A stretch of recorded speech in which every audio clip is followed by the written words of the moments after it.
உறவுகளுக்கு வணக்கம். நடிகர் தனுஷ் அவர்கள் அவரோட நற்பணி மன்றத்தோட புதிய கொடியை அறிமுகப்படுத்தியிருக்காங்க. அந்த கொடிக்கு பின்னாடி இருக்கிறது என்ன, அவர் அரசியலுக்கு வராரா, அரசியலுக்கு வர மாதிரி பேசுறாங்க, இதெல்லாம் இதை பத்தின காணொலி தான் நம்ம இன்னைக்கு பார்க்க போறோம். நடிகர் தனுஷ் அவர்கள் அவங்க நற்பணி மன்றத்துக்குன்னு ஒரு புதிய கொடியை அறிமுகப்படுத்தியிருக்காங்க. இப்ப அவரு தலைமையில இல்லை, ஆனா அறிமுகப்படுத்தியிருக்காங்க. இந்த கொடியை வெளியிட்டதுக்கு பின்னாடி அரசியல் இருக்குமா, இவர் பின்னாடி அரசியலுக்கு வர போறாரா, 2031 இவர் திருப்பி விஜய் வந்த மாதிரி இவரும் அரசியலுக்கு வருவாரு அப்படின்னு இவர்கள் ரசிகர்கள் தொடர்ச்சியா பேசிட்டு இருக்காங்க ட்விட்டர் போன்ற சமூக வலைதளங்கள்ல. இந்த செயல்பாடை பார்க்கும்போது இந்த நடிகரோட இவருன்ட்டு இல்ல, தனுஷ்ன்ட்டு இல்ல, ராகவா லாரன்ஸா இருக்கட்டும், இல்ல வேற இந்த சின்ன சின்ன நடிகர்கள்லாம் நானும் அரசியலுக்கு வரேன், நானும் ஏதாவது இது அப்படி இப்படின்னு ஏதாவது சீன் காட்டுறது பார்க்கும்போது நமக்கு என்ன தோணுதுன்னா, ஒரு கொஞ்சம் கொஞ்சமா மாறிட்டு இருந்த தமிழ்நாட்டு அரசியலை மொத்தமா கெடுத்து விட்டுட்டாங்க. யார நான் சொல்றேன்னா நடிகர் விஜய் அவர்கள் தான் சொல்றேன். இப்ப தமிழ்நாட்டு முதலமைச்சரா இருக்கக்கூடிய விஜய் அவர்களை தான் சொல்றேன். வந்தாருன்னா நல்லது பண்ணுவார். என்ன பண்ணுவார்? அவர் எல்லாரும் பண்ணுவாருங்க. இப்போ 5 கொள்கை தலைவர்கள் அறிவிச்சாங்களா, உங்களுக்கு யாரை பிடிக்கும் அதுல? அதை கேட்ட எப்படி சொல்றேன்னா, நான் உடனே சொல்றீங்களா, இப்போ ஜாயிண்ட் பண்ணிக்கிறேன்ல செங்கோட்டையன் ஓகே. கொள்கை தலைவர் கொள்கை தலைவர்லாம் எப்படின்னா சொல்றது, ஓப்பனா சொல்ல முடியாதுல்ல. எத்தனை தொகுதி ஜெயிப்பாருன்னு நினைக்கிறீங்க? 2026 எங்க ஆட்சி தானே. ஆட்சி அமைக்கிறதுக்கு ஒரு தொகுதி வேணும்ல. அவர் பார்த்து பண்ணுறோம். அவர் பார்த்து என்ன பண்ணுறாரோ, யாராவது என்ன போஸ்டிங் கொடுக்குறாங்களோ கொடுப்பாரு. போஸ்டிங் கொடுப்பாங்கண்ணா. இப்போ ஓட்டு போடுவாங்களா மக்கள், ஓட்டு போட்டு ஜெயிக்க வைக்கணும்ல. அது தொகுதி நம்பர் இருக்குல்ல, எத்தனை நம்பர் ஜெயிப்பீங்கன்னு நினைக்கிறீங்க? கிட்டத்தட்ட ஒரு 4 தொகுதி ஜெயிப்பாருன்னு வச்சுக்கோங்க. 4 தொகுதி. மொதல் ஃபோட்டோவில் இருக்கிறது யாருங்க அது? அவரை விட்டுருங்க, எனக்கு மெயினே இவர் தான். எங்க வீட்டுக்காரோட எனக்கு விஜய் தான் பிடிக்கும். ரோசா பிள்ளைய ரொம்ப அற்புதமா வளர்த்திருக்கம்மா.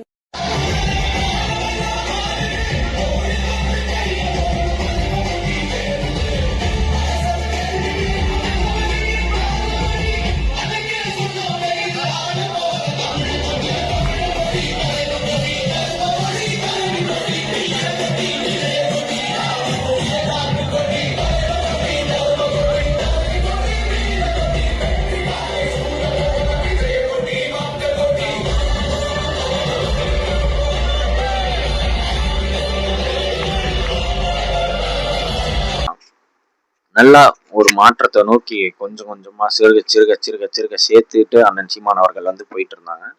இந்த சினிமா இதெல்லாம் தாண்டி இந்த திராவிட அரசியலையும் தொடச்செறிஞ்சு இந்த இந்திய தேசிய கட்சிகளோட சூழ்ச்சிகள் எல்லாத்தையும் எடுத்து உரைச்சு கொஞ்சம் கொஞ்சமா மாற்றத்துக்கான விதையை விதைச்சுக்கிட்டே வந்துட்டு இருந்தாரு தமிழ்நாட்டு இளைஞர்களுக்கு மத்தியில. ஆனா இந்த திரை கவர்ச்சி மூலயமா நடிகர் விஜய் அவர்கள் 2026 இந்த தேர்தலில் போட்டியிடுறாரு. கட்சி ஆரம்பிச்ச 2 வருஷத்திலேயே வெற்றி பெறாரு. அதெல்லாம் ஓகே.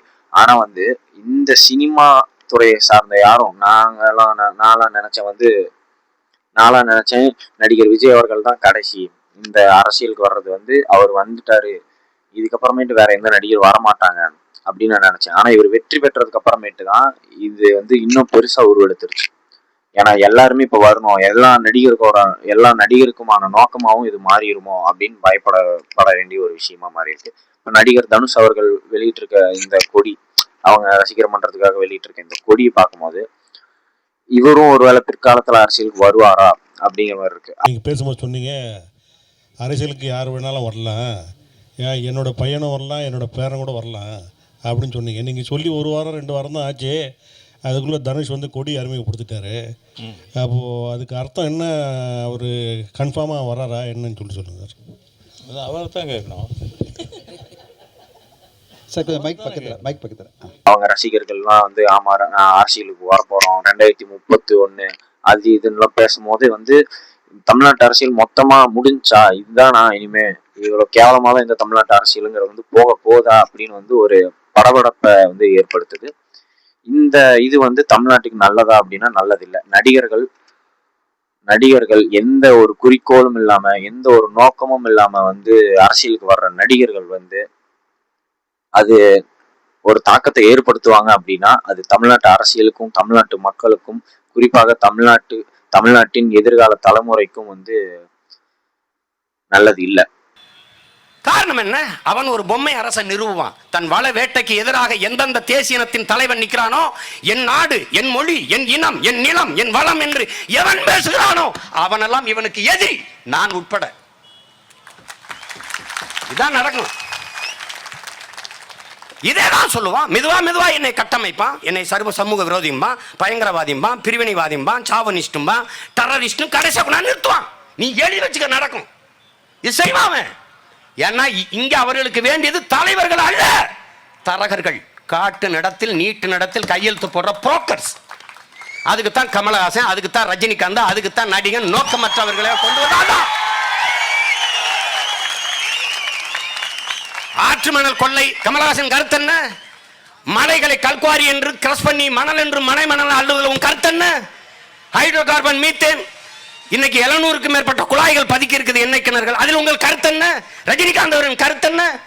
பொன்பரப்பில் நடந்த சாதி கலவரத்தில் உங்கள் கருத்து என்ன? இலங்கையில் நடந்த குண்டுவெடிப்பில் உங்கள் கருத்து என்ன? ஒண்ணு இருக்காது. இந்த இதை வந்து இப்பயே ஆரம்பத்திலே வந்து கிள்ளி எறியணும் அப்படிங்கிறதுக்காக தான் இந்த காணொலிங்கிறத வந்து நான் உருவாக்கணும்னு நினைச்சேன்.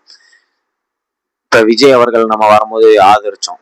இப்ப ஆதரிச்சனாலதான் வந்து இந்த மாதிரியான ஒரு பிரச்சனைகள்ங்கிறது வந்துச்சு. அவரையும் ஸ்டார்டிங்லயே நம்ம வந்து இல்ல வேணாம் அப்படின்னு சொல்லி அவர் ஒரு குறிக்கோள், அவரோட நோக்கம் என்னன்னு தெரியாம ஆதரிச்சதுதான் இப்ப நம்ம தப்பா போச்சு. அதனாலதான் வந்து இப்ப வந்து இவங்களையும் வந்து யாருமே இனிமே வந்து விடக்கூடாது.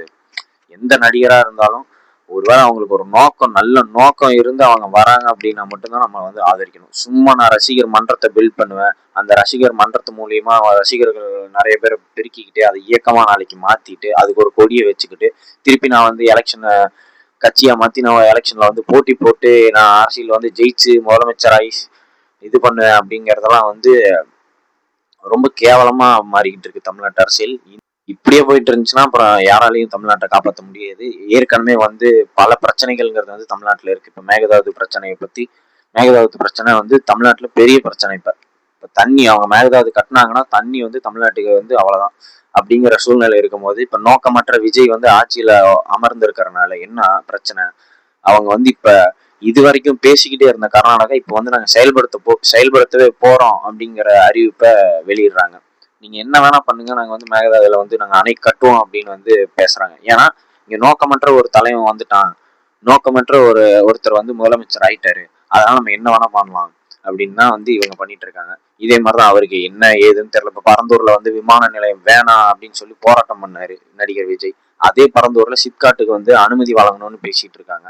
இது எப்படிப்பட்ட ஆளுன்னு பாத்துக்கோங்க. அவரு தொடர்ச்சி இந்த மாதிரியான செயல்பாடுகளே தான் இருக்கு. கேட்ட கேள்விக்கு பதில் வராது. நம்ம ஒண்ணு பேசினா அவங்க ஒண்ணு பேசுவாங்க. இப்ப சட்டமன்றத்திலேயே எதிர்கட்சிகள் வந்து ஒரு கேள்வி வைக்கிறாங்கன்னா அந்த கேள்விக்கு பதில் சொல்லாம நான் வந்து உங்க அப்பா எங்க இருக்காரு நான் தேடிட்டு இருக்கேங்கிறாரு. இந்த மாதிரியே தான் போதே ஒழிய ஒரு ஆக்கப்பூர்வமான கருத்துக்கள் எதுவுமே இல்லாம நான் பாட்டுக்கு வருவேன், நான் பாட்டுக்கு ஒரு கட்சி ஆரம்பிப்பேன், நான் பாட்டுக்கு ஒரு கூட்டத்தை கூட்டிட்டு நான் பாட்டுக்கு முதலமைச்சர் ஆயிருவேன் அப்படின்னா இது தமிழ்நாட்டு அரசியலுக்கு நல்லது இல்லை. அது மக்கள் உணரணும். குறிப்பாக தமிழ்நாட்டு இளைஞர்கள் உணர்ந்து விழிப்புணர்வு அடைஞ்சுக்கணும் அப்படின்னு நான் கேட்டுக்கிறேன். நன்றி.